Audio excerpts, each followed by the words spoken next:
Okay, so I wanted to this is going to be a quick episode. I just wanted to hop on the mic to discuss like a few things that have been brewing over the weekend. And last week I just really didn't have time because of these freaking gap weeks with the kids between camp and school. So I didn't have any time to really get on the mic and say anything. But this weekend, the hot topic's been with Erica Mena and her calling Spice a monkey, and afterwards they decided to fire her or just remove her from some of the episodes on Love and Hip Hop for next season. Now, the problem that I had with them taking this action is a few things. One is that who's to say that Erica Mena really knows the impact and that word monkey and calling a black person a monkey has on our community?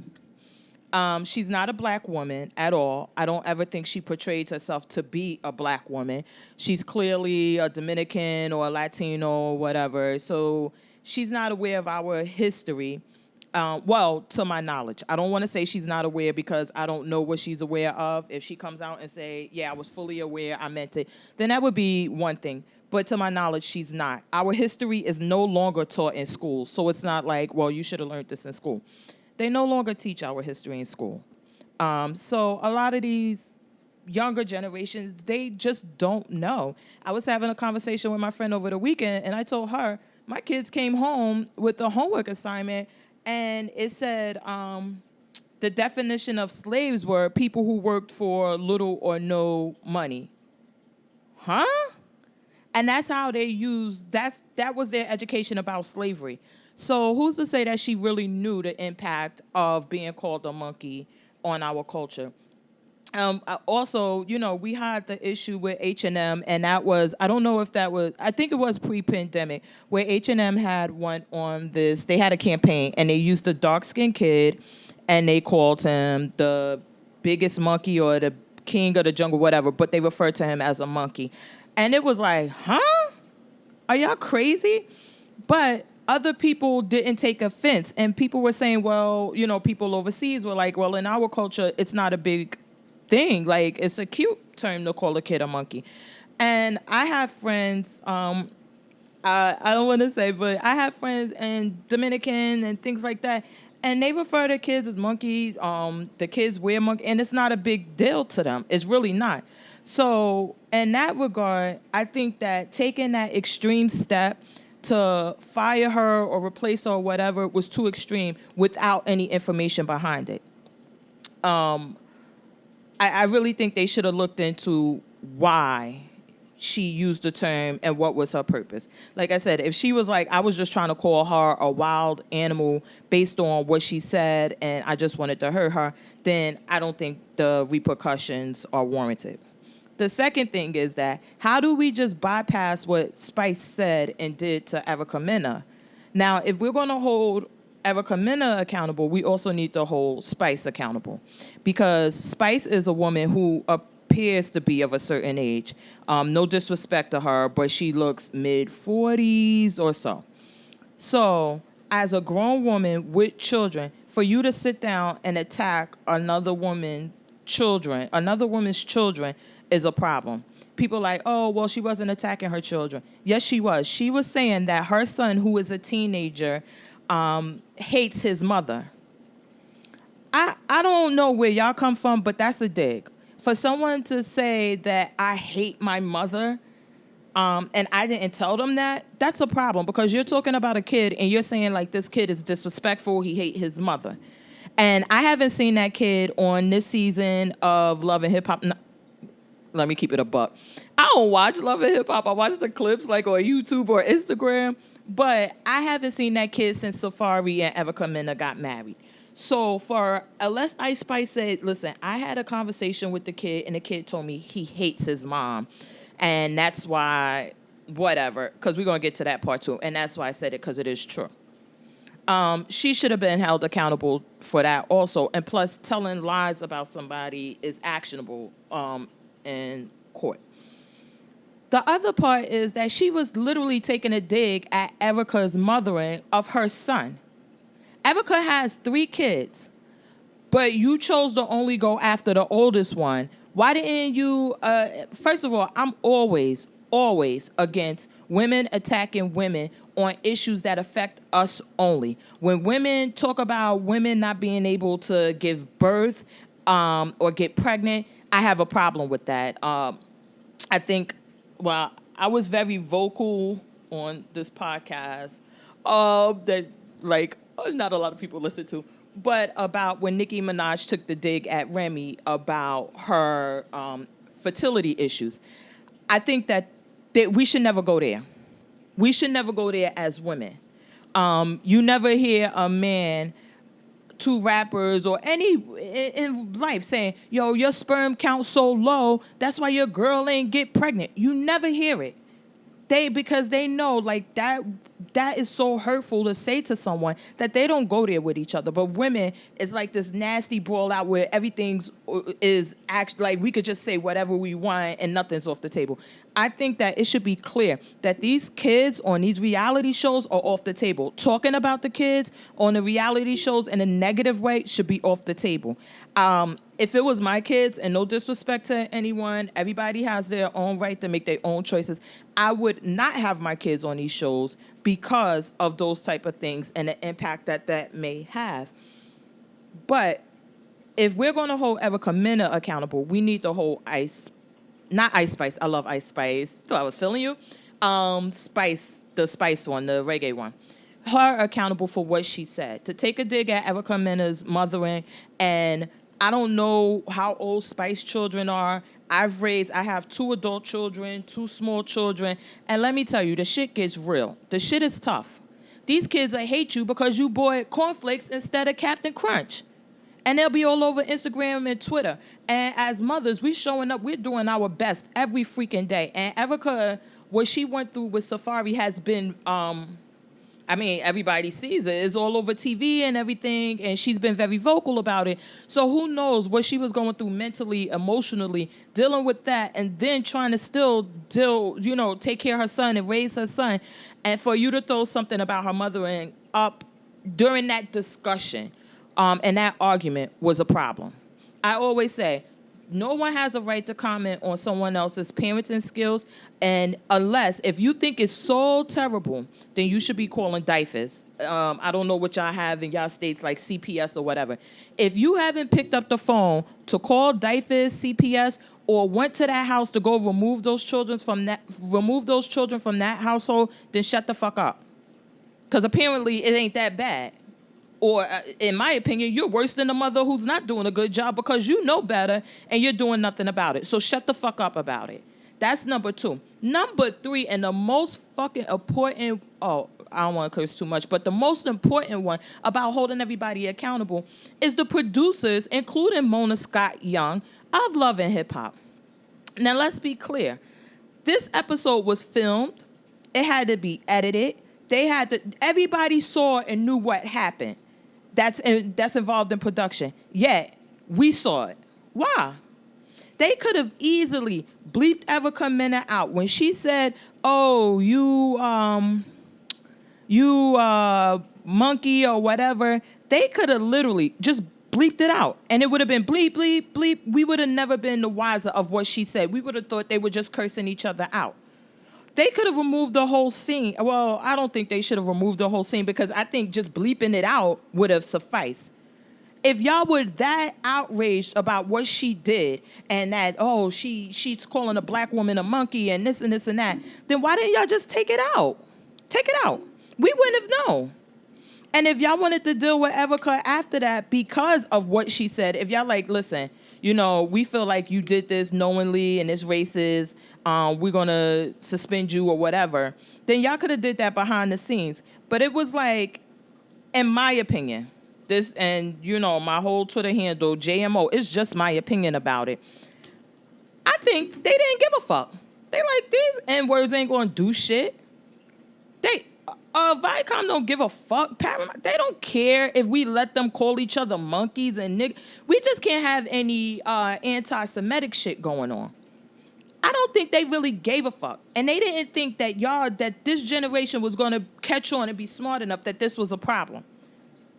And for them to air, we need to hold them accountable also. How about they pay some fines? How about they donate some money? How about first of all, at the bare minimum, they could have at the end of the show sat down and had a discussion about the word monkey and black people's experience with being called monkey, porch monkeys, being compared to monkeys. They could have had different people come on and talk about it. And they could have even had a one-on-one with Erica Mena, like Mona has done in the past with her favorites that she wants to clear up certain things when they do it, to say, hey, were you aware how offensive this word is to our community?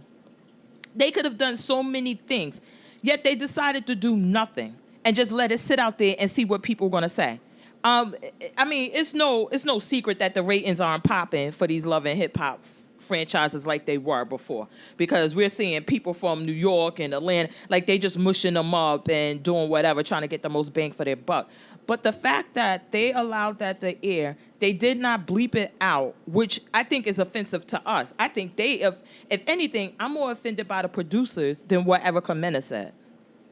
I am so offended that they could have bleeped it out. They could have took the end of the scene where that goes left. They could have took it out, and then they could have came on. They could have showed a clip about the history with these things. They could have did so many things, but instead they just decided that, you know what, F those N-words. Let's just see what they say.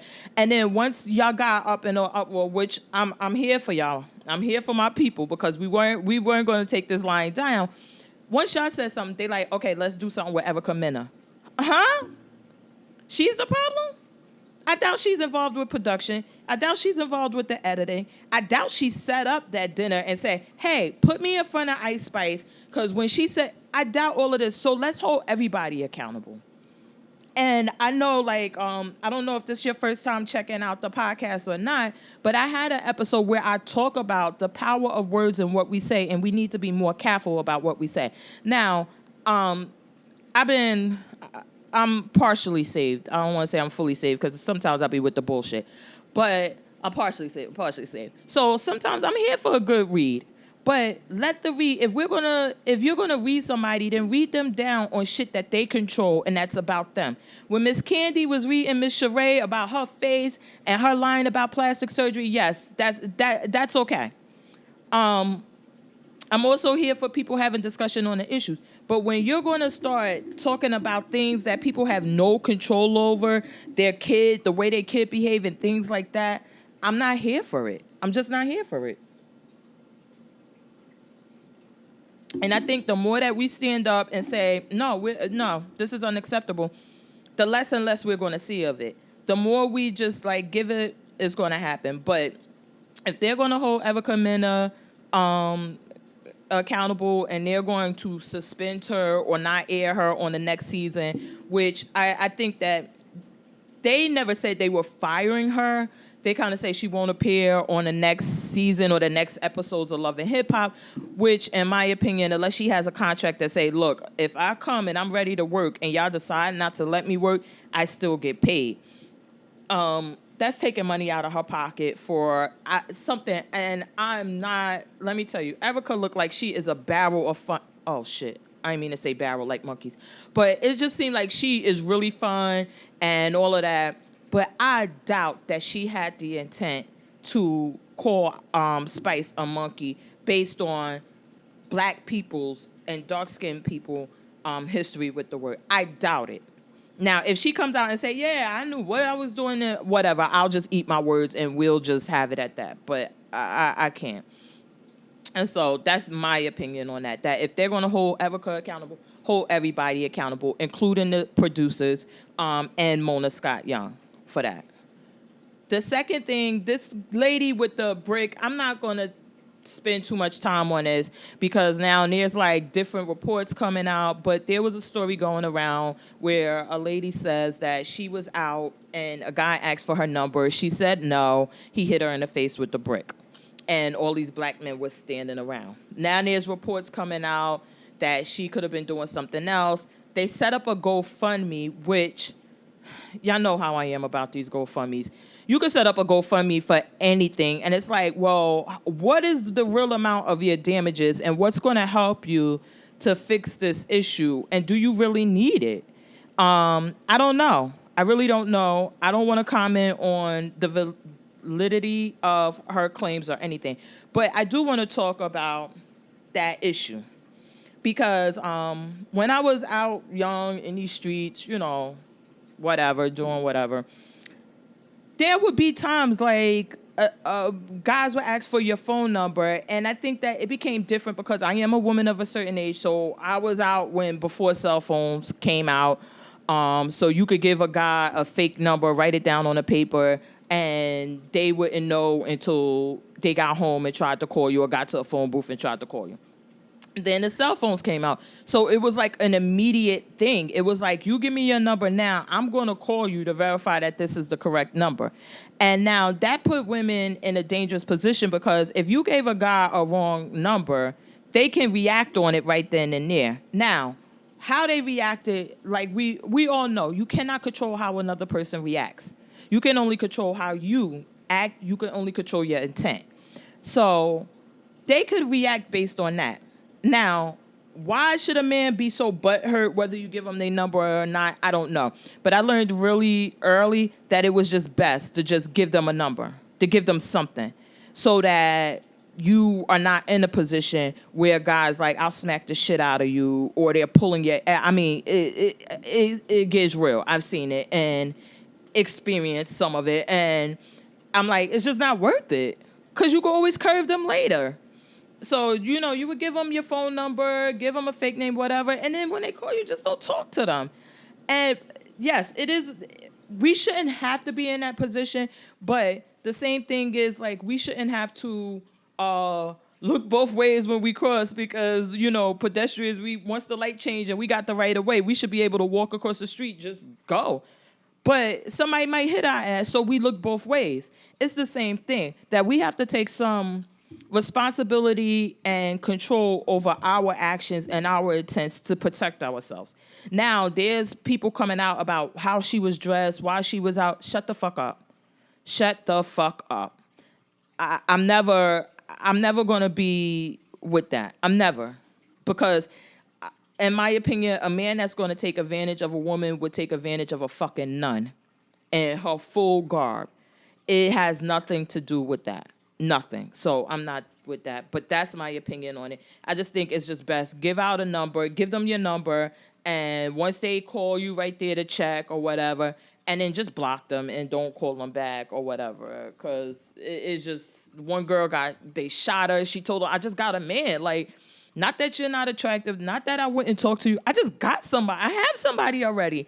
So it's just not worth it. Like, it's just not worth it. Just do what you gotta do and just leave that alone, in my opinion. I would love to hear your opinions on it, about all of these topics. The last topic I'm gonna touch on before I get off of here is this whole thing with the donations with Oprah Winfrey and The Rock. This is like the silliest shit I've heard all month.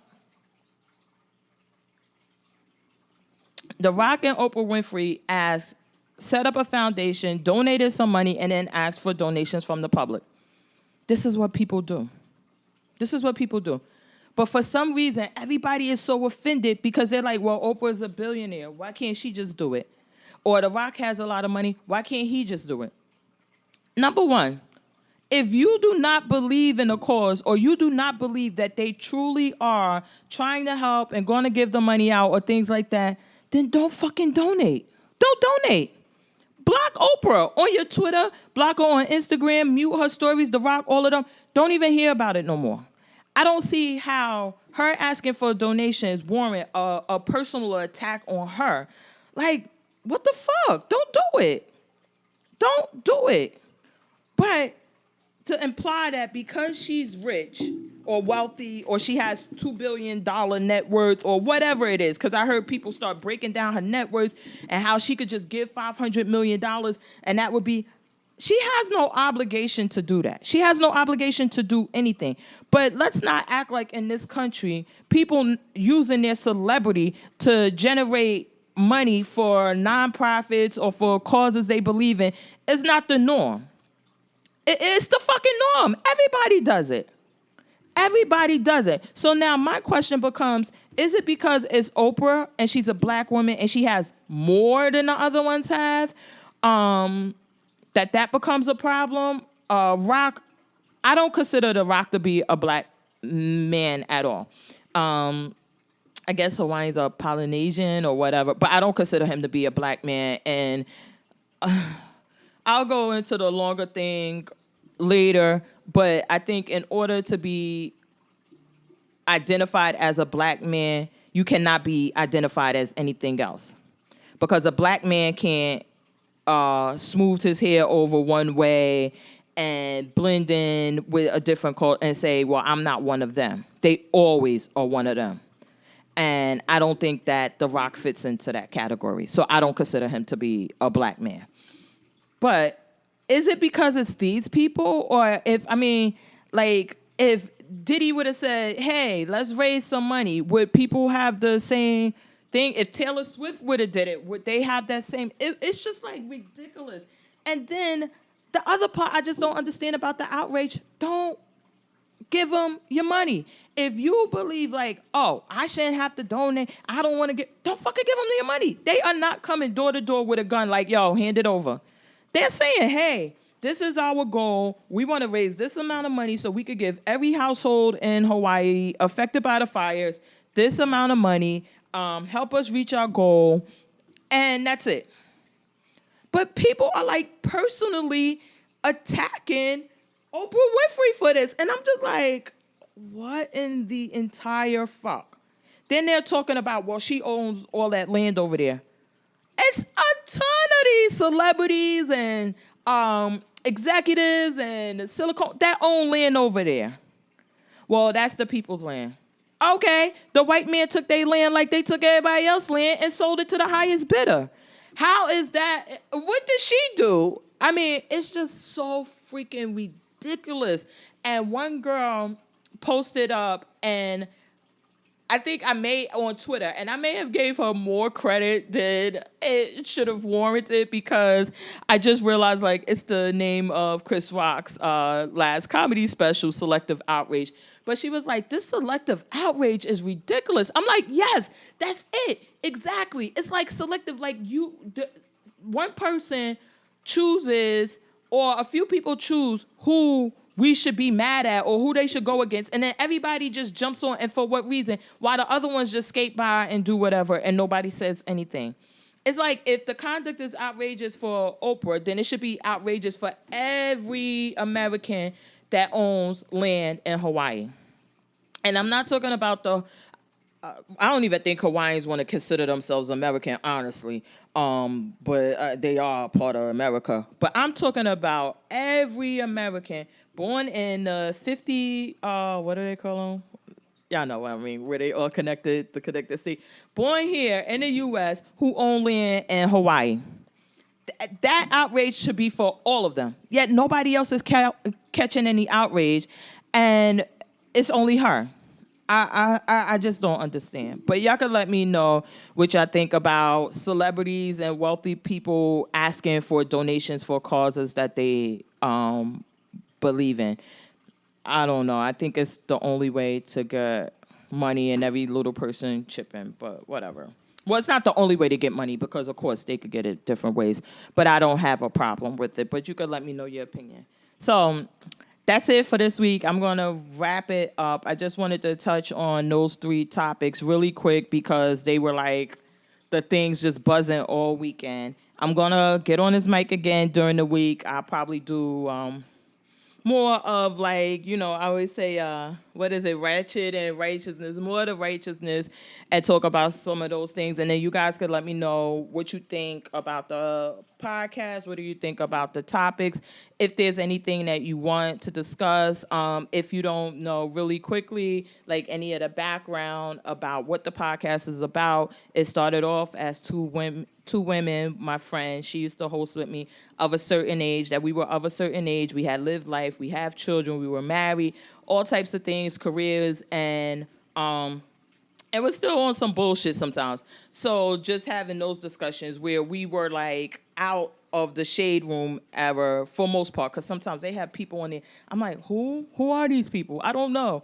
But we were still, wanted to have a place where we could discuss issues and topics that is important to us. Now it's just down to me, Sasha. I'm by myself, about myself. But it's the same premise, and I'm going more into, like those topics that affect us grown ass people. And you can just let me know what you think. I'm on Twitter at JMO About, and on Instagram it's at grown underscore and underscore opinionated. I'll talk to you later. Hey.